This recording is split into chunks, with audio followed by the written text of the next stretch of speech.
Wir laden Sie nun ein zum ersten Teil der Botschaft der höchsten Meisterin Ching Hai mit dem Titel Esst entsprechend eurem Karma, Teil 1 von 6, bei Zwischen Meisterin und Schülern, gehalten in Englisch, am 4. Juni 2024.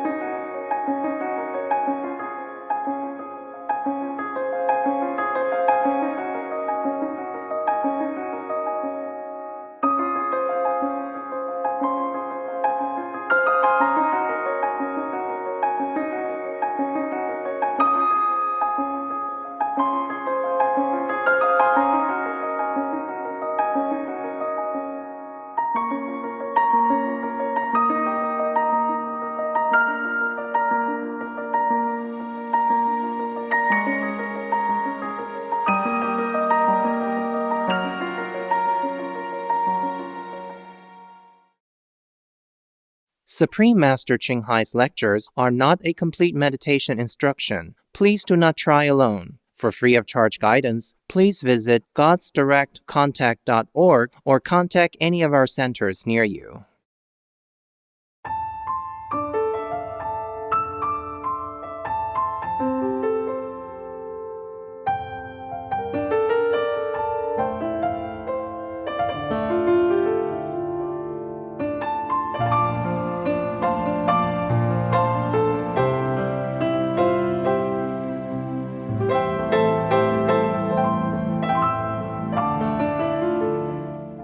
Hi, loving souls.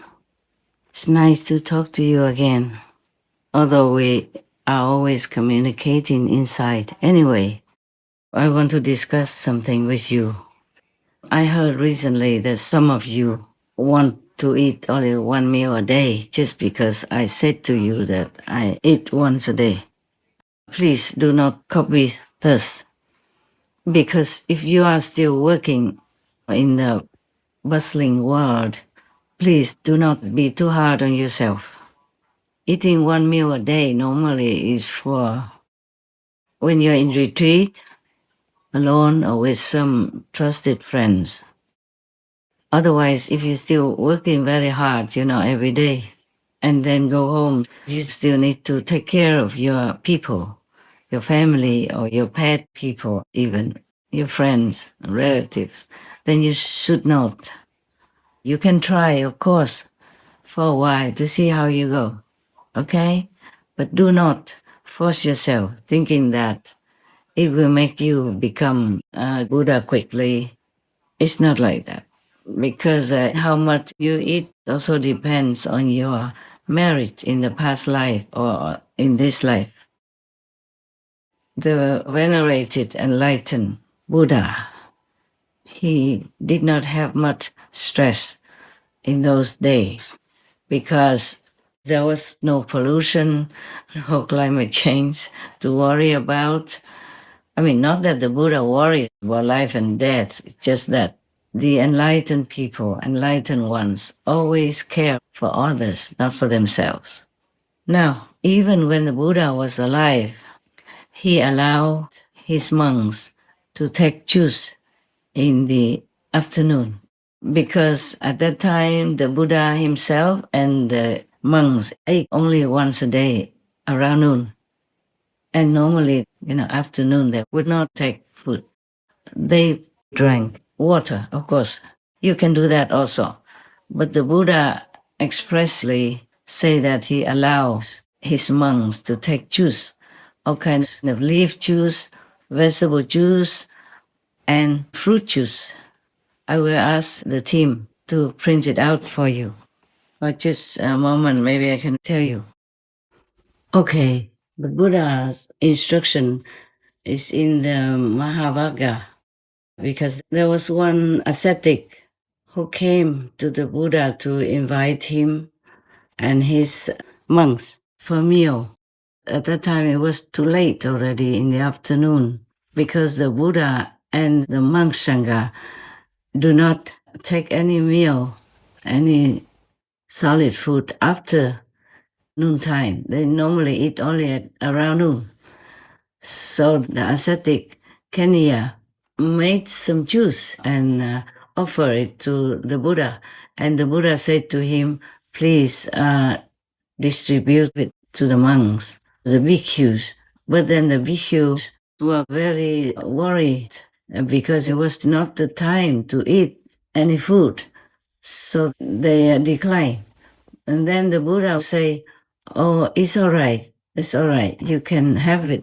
And then after that, the ascetic Kenya served all the bhikkhus with the juice that he made until all of them were contented and wanted no more.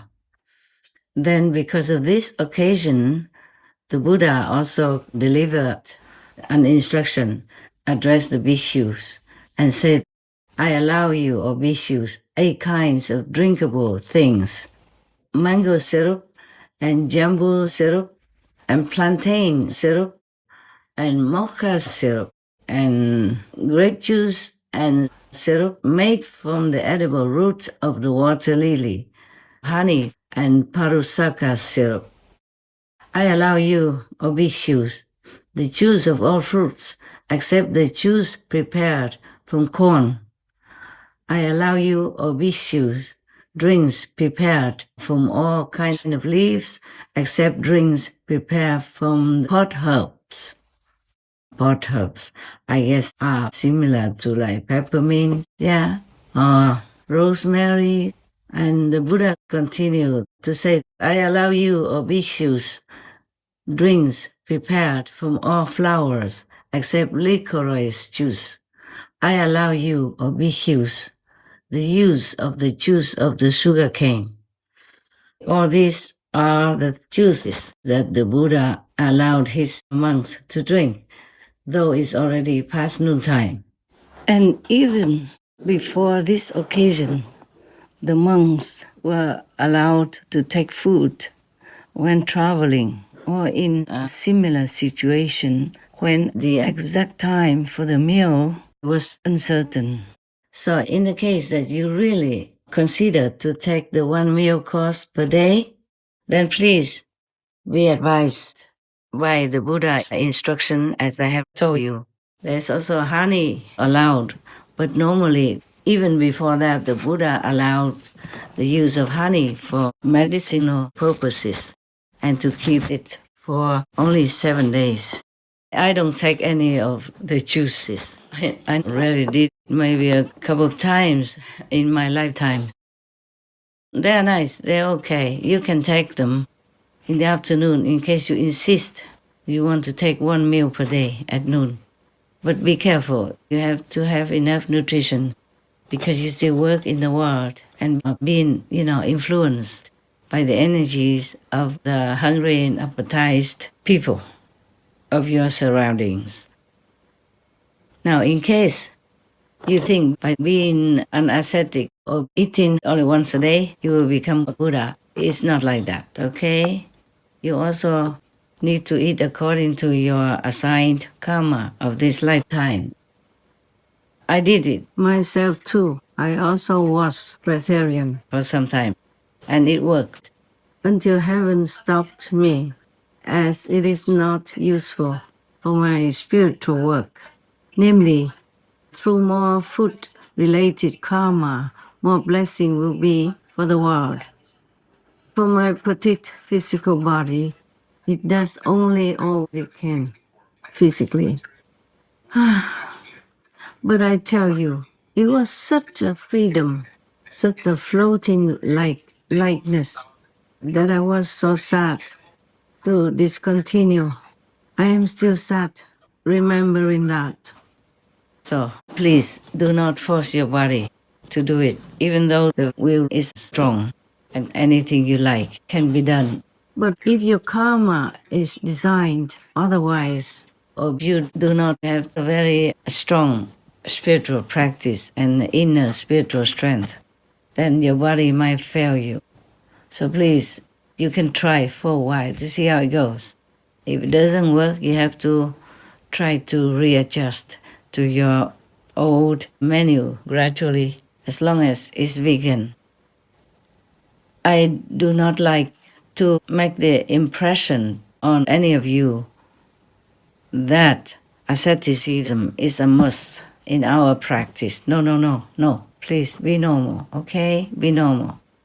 Enjoy whatever you can afford and in your life.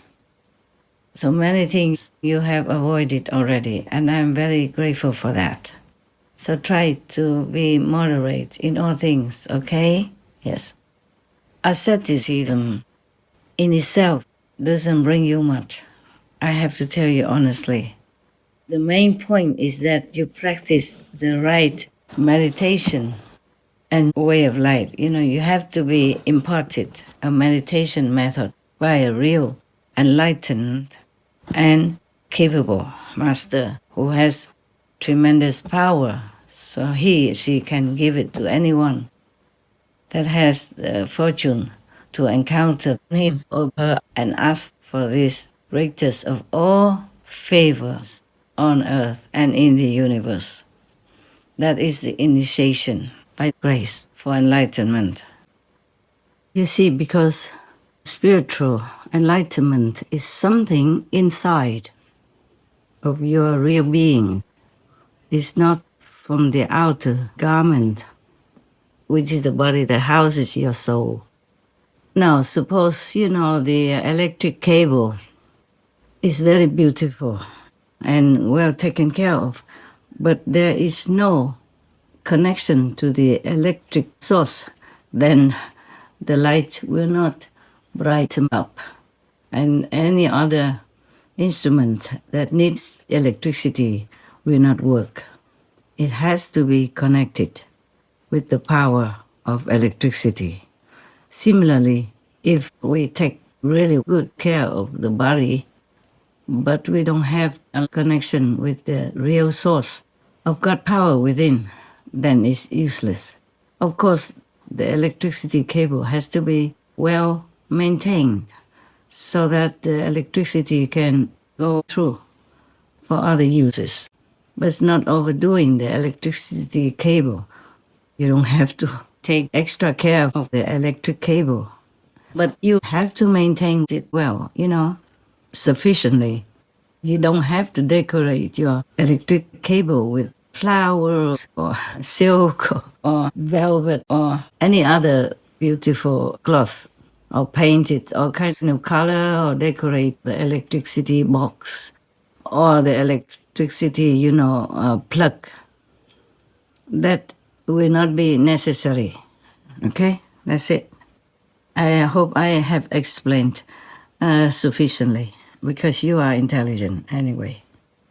And for immediate enlightenment, that is something you have to count on your 1,000 aeons of blessings to be able to receive it from an exceptional, powerful master.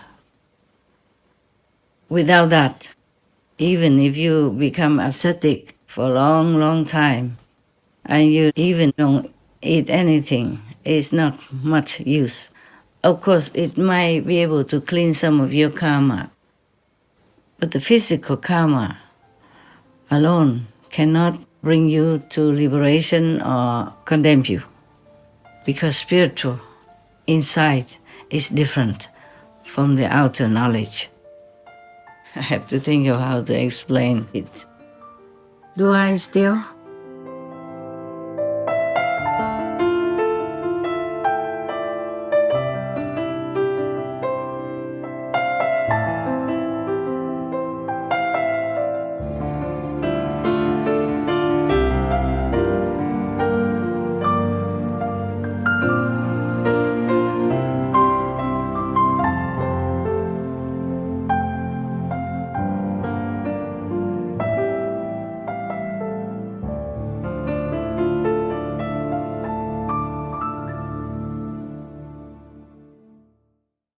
Supreme Master Ching Hai, vegan, is a world-renowned spiritual teacher, humanitarian, and artist. To learn more about her compassionate life and teachings, please visit suprememastertv.com/master.